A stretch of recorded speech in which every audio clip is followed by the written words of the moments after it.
আসসালামু আলাইকুম। কেমন আছেন সবাই? আশা করি সবাই ভালো আছেন। আল্লাহর রহমতে এই রমজান মাসে মোটামুটি ভালো আছি। তো আজকে অত্যন্ত একটা গুরুত্বপূর্ণ জিনিস নিয়ে আপনাদের সামনে আমি হাজির হয়েছি। যে বিষয়টি আলোচনা করব তা হচ্ছে স্পোকেন ইংলিশ। স্পোকেন ইংলিশ জিনিসটা অনেক সহজ একটা জিনিস। তারপরেও যারা শিখতে চায় অনেকে ভয় পায়। কেন ভয় পায় তা আমি জানি না। তারা হয়তো কিছু টেকনিক জানে না বা অবলম্বন কিভাবে করতে হয় তা জানে না। তো আজকে সেই বিষয়টা নিয়ে আলোচনা করব। আজকাল বর্তমান বিশ্বে ইংরেজি ভাষা শিক্ষার গুরুত্ব কিন্তু অনেক। এটা এমন একটা ভাষা, যে ভাষাটা শিখলে আপনার চতুর্দিকে দরজা খুলে যায়। চাকরির বাজার বলেন, বিদেশে যাবেন পড়াশোনা করতে, মোটামুটি সব জায়গায় স্পোকেন ইংলিশটা কাজে লাগে। তো আমি এত দীর্ঘায়িত করব না কথা। আমি ডাইরেক্ট কিছু টেকনিকে চলে যাচ্ছি। যে এই টেকনিকগুলো অবলম্বন করলে আপনি সহজেই ইংরেজি ভাষায় কথা বলতে পারবেন। টেন্স। তো আপনি যদি টেন্সটা ভালোমতো আয়ত্ত করতে পারেন, টেন্সের ১২ টা স্ট্রাকচার আছে। Present tense, past tense, future tense. তো এই স্ট্রাকচার গুলো ফলো করে আপনি যদি ট্রান্সলেশন তৈরি করতে পারেন, তাহলে আপনার স্পোকেনটা ইজিলি হয়ে যাবে। ২ নাম্বার, সাধারণ ট্রান্সলেশন। যেগুলো আমরা কথা বলি যে, "কি অবস্থা? কেমন আছো? How are you? Nice to meet you. Excuse me." এই যে সাধারণ কথাগুলো, সাধারণ ট্রান্সলেশন, "আমি ভাত খাই, আমি বাড়ি যাই, আমি আসবো, আমি যাব না, আমি করব না।" এই যে কথাগুলো, এই কথাগুলো সাধারণ ট্রান্সলেশনের মাধ্যমে করেও আপনি ইংরেজিতে কথা বলতে পারেন। ভোকাবুলারি, শব্দ সম্ভার। আপনি যত বেশি ভোকাবুলারি অর্জন করবেন বা ভোকাবুলারি জ্ঞান অর্জন করবেন, ৬০০, ৭০০, ৮০০ বা ১০০০, ২০০০ ভোকাবুলারি আপনি যদি আ শিখতে পারেন, আপনার ভিতরে যদি থাকে, তাহলে এই ভোকাবুলারি হচ্ছে এমন একটা শক্তি আপনার ভিতরে তৈরি করবে স্পোকেন এর ক্ষেত্রে, যে আপনি এই ভোকাবুলারি দিয়েও ইংলিশে কথা বলতে পারবেন। আর আপনার মনের ভিতরে অনেক বাংলা কথা উঁকি দেয়, আসে, যায়। এই বাংলা কথাগুলোকে যদি আপনি ইংরেজিতে কনভার্ট করতে পারেন, তাহলে আপনি সহজেই ইংরেজিতে কথা বলতে পারবেন। পার্টনার তৈরি করাটা খুবই জরুরি। আপনার যদি ভালো একজন ইংরেজি পার্টনার থাকে, তাহলে আপনি সহজেই ইংরেজিতে কথা বলতে পারবেন। হ্যাঁ, এখন প্রশ্ন করতে পারেন যে, হ্যাঁ, পার্টনার আমি কিভাবে তৈরি করব? আপনি Facebook মেসেঞ্জারে যান, সার্চ দেন।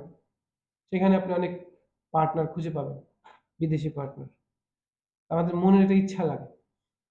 মনের ইচ্ছা থাকলে এটা করা সম্ভব। ডায়ালগ তৈরি করা, যেটা খুবই গুরুত্বপূর্ণ স্পোকেন ইংলিশের ক্ষেত্রে, ডায়ালগ। বিভিন্ন ডায়ালগ আছে। রেস্টুরেন্টে একটা ডায়ালগ আছে, স্কুলে ডায়ালগ, কলেজে, বাবা-মার সাথে, শিক্ষকের সাথে প্রচুর ডায়ালগ আছে। তো আপনি এই ডায়ালগ গুলো যদি ফলো করেন, খুব সহজে আপনি ইংরেজিতে কথা বলতে পারবেন। ডায়ালগের শুরুটাও এরকম, "hello, hi, how are you?" এই যে আপনি শুরু করলেন, ১ম ৫ টা ৬ টা সেন্টেন্স কিন্তু ইজিলি করা যায়। কিভাবে? "Hello Suman, how are you?" সে উত্তর দিল, "I am fine and you?" আপনি কি বললেন? "I am fine too. What's up? Where are you going?" এই যে আপনার ৪ টা সেন্টেন্স হয়ে গেল। এরপরে কিন্তু ছোট, ছোট সেন্টেন্স দিয়ে ডায়ালগ তৈরি করে আপনি ইংরেজিতে কথা বলতে পারবেন। যেটা অত্যন্ত সহজ। এরপরে আসেন, টেন্স তো বলছি, গ্রামার কথাটা বলছি। এখন আরো কিছু টেকনিক আছে, যেটাতে আপনি সহজেই ইংলিশে ইংরেজিতে কথা বলতে পারবেন। হ্যাঁ, সেই জিনিসগুলো কি? আমি আগেও বলেছি, এখনো বলছি যে ভোকাবুলারি খুবই গুরুত্বপূর্ণ একটা জিনিস। অনেকে আছে যে পুরাপুরি বড়, বড় সেন্টেন্স তৈরি করতে পারে না। সেক্ষেত্রে এই ভোকাবুলারি কিন্তু আপনাকে সাহায্য করবে। শর্টকাট আপনি কথা বলবেন। যেমন আমি মালয়েশিয়াতে যখন ছিলাম, তখন তারা শর্টকাটে কথা বলত।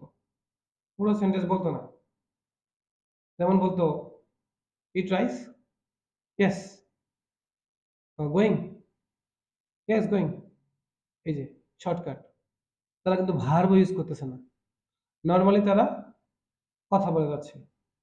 তো আমি একজন ইংরেজি শিক্ষক হিসাবে সাজেস্ট করব যে আপনারা এই ট্রিক্স গুলো অবলম্বন করেন।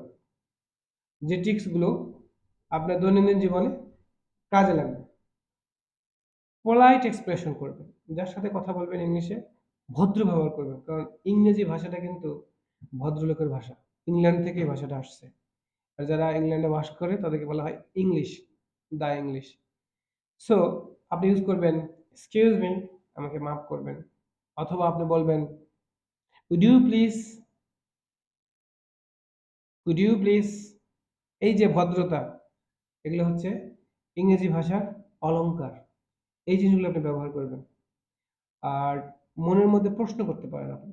আপনি যদি ডায়ালগ তৈরি করতে পারেন, তাহলে এই ডায়ালগ দিয়ে তো আমি বলি সরি ডায়ালগ না। আপনি যদি মনের মধ্যে WH কোয়েশ্চেন তৈরি করতে পারেন, তাহলে সেটা দিয়েও আপনি সেন্টেন্স তৈরি করে ইংরেজিতে কথা বলতে পারেন। তো আমার মনে হয় আজকে এই পর্যন্তই। আপনারা যদি ভালোমতো আমার নেক্সট যে ভিডিওগুলো আসবে এগুলো ফলো করেন। আমার মনে হয় না যে এটা খুব একটা কঠিন একটা জিনিস। ঠিক আছে? এর মধ্যে অনেকগুলো ধাপ আছে। ধাপগুলো আমি বলব নেক্সট এ।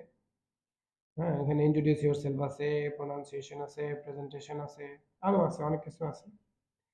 সেগুলো শিখলে আপনি মোটামুটি অনেকটা আয়ত্তে আনতে পারবেন যে স্পিকিং ইংলিশটা কি। কনফিডেন্সটা গ্রো করতে হবে। আপনার ভিতরে কনফিডেন্স গ্রো করলেই আপনি স্পোকেন ইংলিশ শিখতে পারবেন। তো ঠিক আছে আজকে এই পর্যন্তই। আসসালামু আলাইকুম। Bye. See you next time.